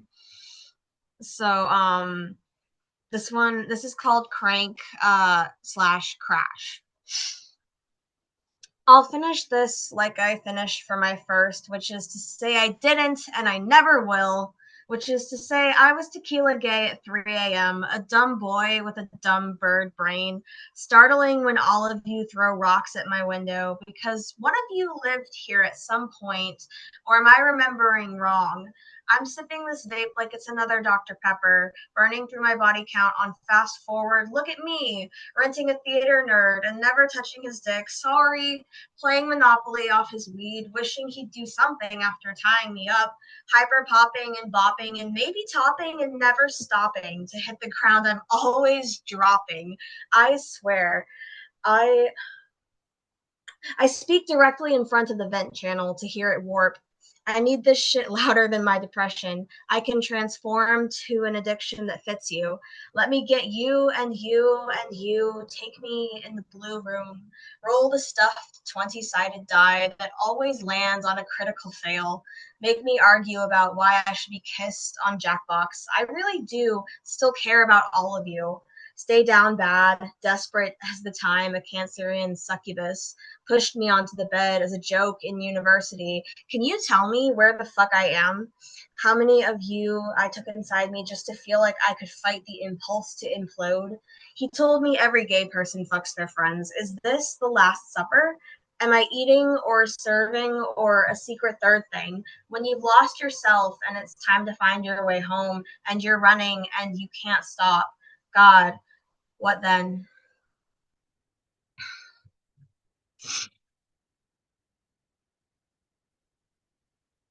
Thank you. Very nice, thank you, That was a Arden. lot. Thank you. All right, next up, we're gonna have Ian. I'm trying to pull together the lineup. Is everybody cool with Ian, Leah, then Bethany, then myself, and does anybody else want to jump in? Okay, okay. ZH wants to do something. I'll go, I don't know, later in the lineup. But ZH is gonna be a little bit later as well. But next we have Ian. Hello. Hello, hello. Hopefully I'm audible. Yeah, we hear you. We hear you. Lovely, lovely. I'll read two short things, if I may. The first one's called All Things That Follow a Cough. Was it the singer first, or the guitar, or the drums on the recording? A reminder that anything can be sound to a microphone. A gentle bump, air between points of contact with the amplifier, or another cough. More air, more pollen, more smoke, music. And then the next one's called A Poem Where I Let a Pond Become the World. I've read this one before. I'm sorry if I've read it in front of anyone here. I kind of like it though, so oh well, fuck it. A poem where I let a pond become the world. And at the end of it, the sky falls too, onto the back of the fish the years have grown. Onto the back of a fish the years have grown into the name I gave when I released it into the clear water. Before I knew how much fish love pools of shade and will carry you into the clouds. How close they are to a dragon playing in the current of fire flecked by the way a petal reminds the world to end, softly folding into itself and ripples others and the colourful shade of spring. Thank you. All right, thank you, Ian. I think next up we're gonna have Leah do one, and then after that we're gonna have Bethany. That work? Okay, Leah up next. Hi, I'm back. This poem's been hiding in my unpublished folder for a really long time because I didn't think anyone would get it. But I have a feeling this crowd might get it. So it's called A Drunk Poet is the Only Good Poet, and I need you to imagine me blasted off my ass in a hookah bar in Sendai. Cool? Cool. So it says, I love how much I hate poetry. That icy-handed, circle-jerk, obsessive, thesaurus thumbing, wistful sighs, forlorn geniuses, unrecognized, seriouser and seriouser. Look at me, tipped on my ass by a martini glass, tongue liquid with loathing, hands caught mid-blur, proselytizing about my special hatreds, posing to mean something more somehow, but nobody does it better than drunk girls in bathrooms.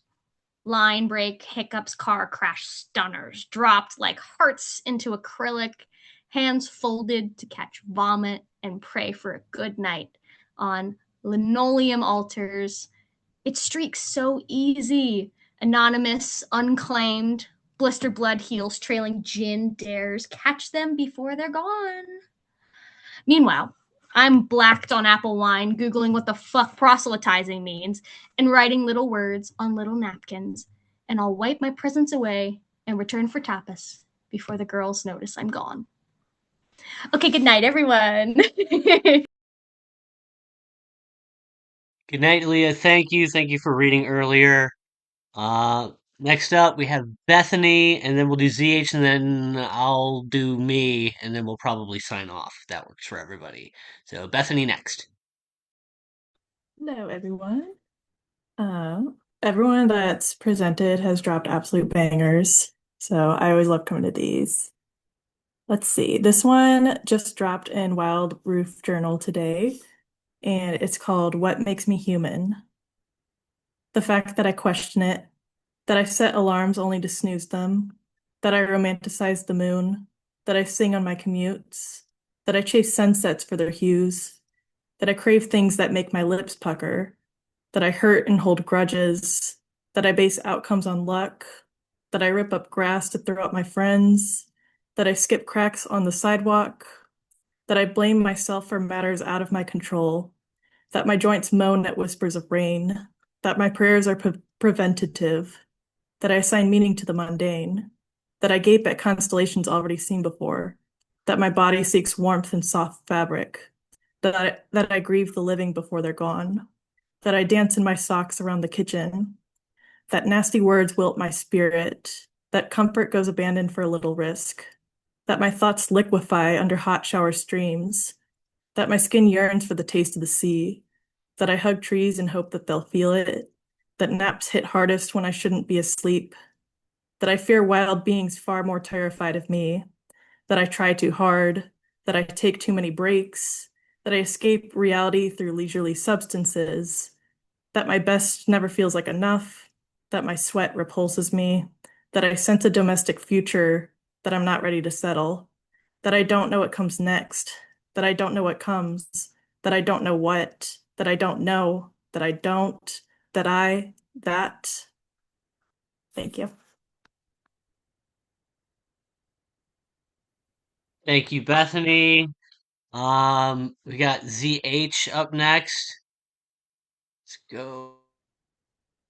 How many can I read? I don't want to. What's the? 3 to 5 minutes max. Okay, that's easy. All right, Yeah. all right. I'm gonna read it like 2 or 3 poems. This one is called Poem for Elaine May. Would you like to step out and have a cigarette? Machine noise. Should be all right. Do you ever have any trouble with it? Is there anything you recommend? Nightfall, doorman. I don't care to discuss it. We rode in single file, half the time spent taking off, the other half landing. I sprayed, and the crown gall is all gone. You have brought yourself to penury entirely on your own. Daylight, birdsong, concrete, goodbye. I was looking for someone. I just want to look at the room once more. Dropped in to see if I was still welcome. Piano and strings. You've been with me for many years now. I'm so happy. What will I do? I'm going to find a suitable woman and marry her. I hope I don't have to grovel too much. I take it your answer is no. That's usury. I'll take it. We're in business together now. I've never thought of you as terribly interested in women. Her husband was a cattle baron. I eat, I sleep, I swim, I dry off. Oh, so simple. I have found peace in Connecticut. You have no mother, no father, no children, no one at all? No one at all. I want to give love. Don't let them out. Please don't scratch. Many colored helium balloons.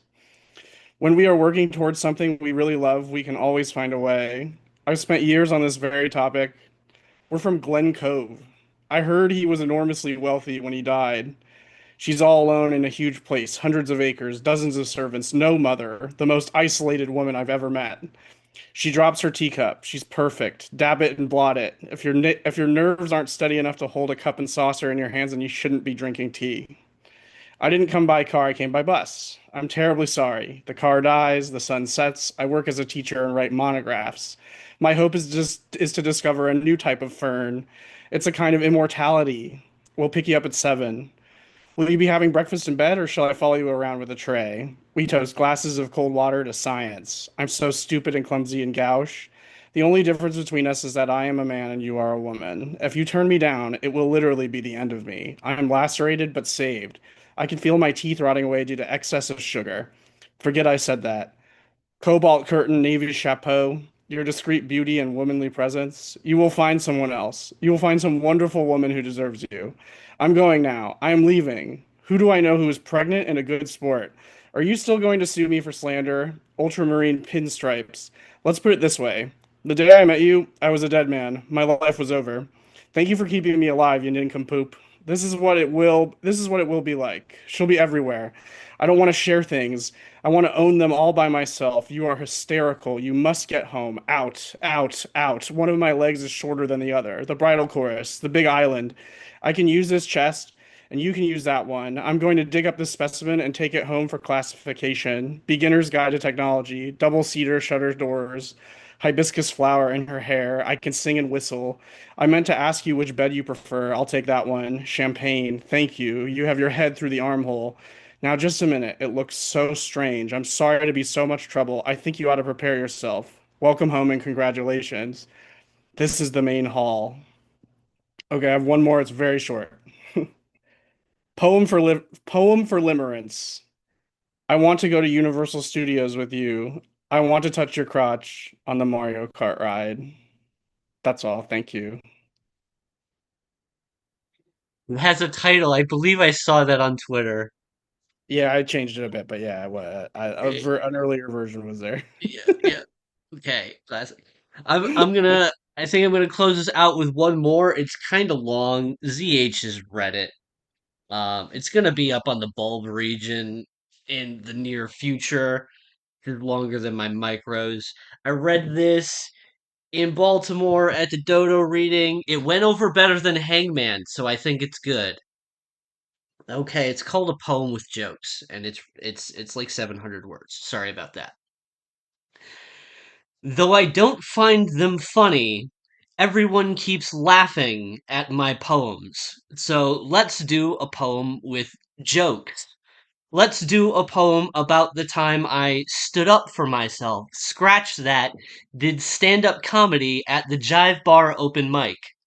My mother suggests not to wear my Ted Cruz is the Zodiac Killer t-shirt to the Spring, Texas open mic. I tell her, don't worry, I'm not planning on wearing anything. That's the first joke, let's count them together. Anyways, I wore my Jesus Loves Black Midi t-shirt, joke number 2, to the Suburban Christian Drink Tank, where I attempted to stay sober for the evening, joke number 3. I sit next to a cop, and unfortunately, no, this is not the fourth joke. The fourth joke will have to wait because my bar buddy tells me he's a cop. He tells me far too many things, like how much he loves comedy, particularly Dane Cook and Jeff Dunham, and he starts stumbling through a misremembered Ahmed the Dead Terrorist bit, and I want to break his bones. I want to crack him with my hands like an electric blue glow stick. I want to drink his blue blood and find out if it tastes like a sex in the driveway. And this is still not the fourth joke. Please forgive me for my genuine murderous intent in this moment. The comedians begin, and they are all bad at jokes, and most of the jokes are about their bitch wives, or their DUIs, or how weird it is that some guys have sex with other guys. And I do think it's funny how many down low, jacked up military brats want this 5'5" baby bear to top them, joke number 4, but their homophobia lacks timing, as in they'd need to tell these jokes 10 years earlier for my low self-esteem to be tied to my sexuality. It is time for my set, and I open with a Seinfeld Leno parody bit, a rhetorical question for my cop friend. Isn't it annoying when a comedian opens a set with a rhetorical question? Isn't it insufferable when I get meta? Isn't it pretentious for a comedian turned poet to write a poem as a stand-up monologue about a stand-up monologue? Joke number 5. I shove the mic in my new cop friend's face as he tries to answer. I shout, "This is my time!" to the polite chuckles of the homophobic strangers. I then turn to physical comedy, as there is nothing more yuck-worthy than my body. As a freelance music critic, I do a bit around Martin Mull's writing about music is like dancing about architecture. A quote Christgau would nitpick, but I am funny and he is not. This is to say I start, scratch that, continue performing various interpretive dances based on various noteworthy buildings. No one laughs except for the sole woman in the bar, so I fall in love with her for 3 seconds before I undercut the bit as a bomb by saying she doesn't count, joke number 6, which gets a hearty guffaw from the misogynistic crowd. It is time for my closer, and I saved the best bit for last. It is a joke about a recent near-death experience triggered by a previously unknown chickpea allergy, as I'd somehow gone almost 3 whole decades without eating hummus. I relay a story of my near 60-year-old mother helping me toddle to the emergency clinic bathroom, rivers of vomit flowing from me like a meat canal, puckering my butthole so as not to mess myself. I reference the Fremen Creed, don't waste your water, joke number 7. The Dune movie just came out, it was very topical. The laughter gets truly riotous as I talk about my suicidal ideation when explaining that my abject fear in this moment has nothing to do with death and everything to do with control, and they are putty in my hands. Alas, my time ends, my spotlight is gone. I begin, scratch that, continue to hate myself for what I've done. I drink some shots and then I go home, and this is joke number 8, so please laugh. Please laugh. Please laugh. Please laugh. Please laugh. Please. And that's my thing. Hey everybody. Well, that was the stuff. Unless anybody else wants to jump in at the end. Anybody want to jump in at the end? All right, I think we're calling it a night. Thank you, everybody, for showing up and reading and listening and all that good stuff. We're gonna have another one of these next month, as we often we do. We have one every month. It'll be prose next time, and that'll also be fun. I try to keep these fun. I try to keep them snappy. I hope everybody enjoys them, and yeah, we'll do another one. I am getting sleepy, and I imagine especially people on the East Coast are getting sleepy on this weeknight. So I'll let you all go. Thanks again for coming. Hey. All right. And drink some tea.